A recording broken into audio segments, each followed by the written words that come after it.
جب تک کہ ہمارے پاس سرمایہ نہیں ہوگا ہم کیسے کوئی چیز خرید سکتے ہیں. اور اتنے بڑے جو یہ کنٹینر کرائے پہ لے رکھے ہیں کہ یہ کچھ بھی نہیں ہے. یہاں پہ باقاعدہ نماز ہو رہی ہے, بچوں کی تعلیم ہو رہی ہے, یہ کسی گنتی میں نہیں آتا. اب خیر گلہ تو نہیں کرنا چاہیے, اور نہ میں آپ سب سے گلہ کر رہا ہوں. جس کی جتنی توفیق ہوتی ہے اور جس کو اللہ تعالیٰ توفیق دیتے ہیں, جس کا مال اللہ تعالیٰ قبول کرتے ہیں, وہی پھر دے بھی سکتا ہے. اس کو توفیق ہوتی ہے کہ وہ اللہ تعالیٰ کے راستے میں خرچ کرے.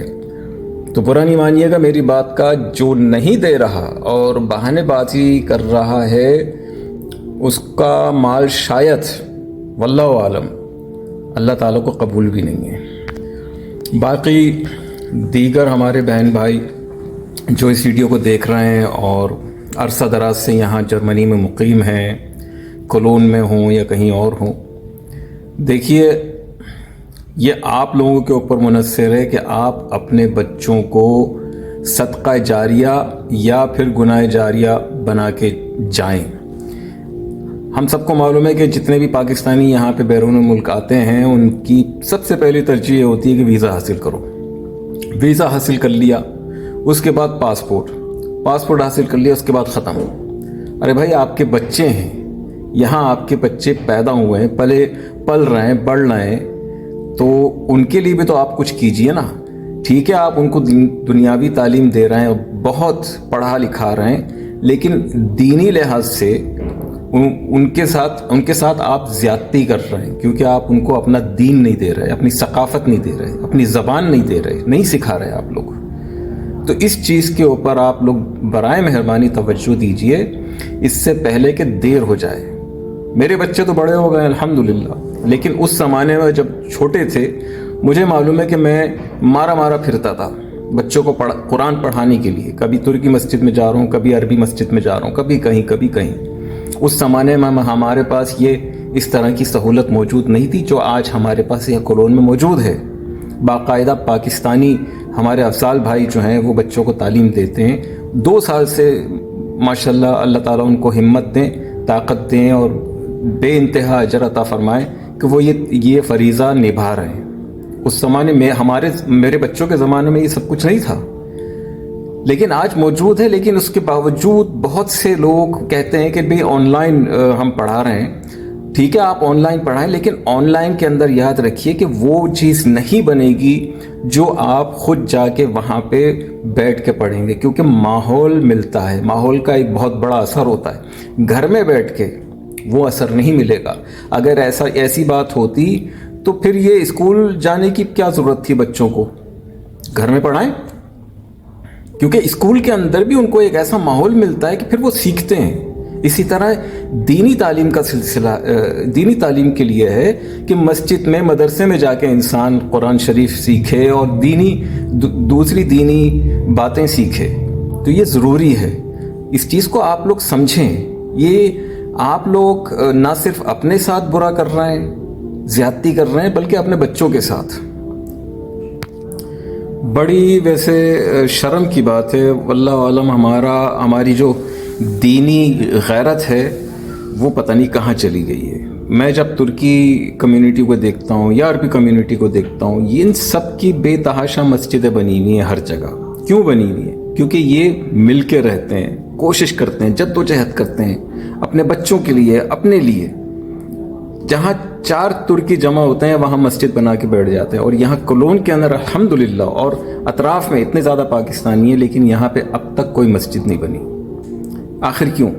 کہاں ہے ہماری دینی غیرت؟ کیوں ہم اپنے بچوں کی فکر نہیں کرتے؟ کیوں ہم مل جل کے نہیں رہتے, اپنے اندر اتحاد پیدا نہیں کرتے, سب ایک دوسرے سے جڑیں؟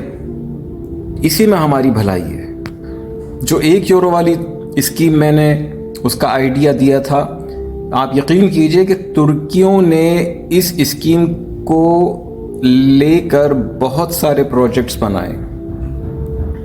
بن گئے, ان کے کمپلیٹ ہو گئے. لیکن ہم 1 یورو مہینہ نہیں دے سکتے. یہ شرم سے ڈوب بڑھ جانے والی بات ہے.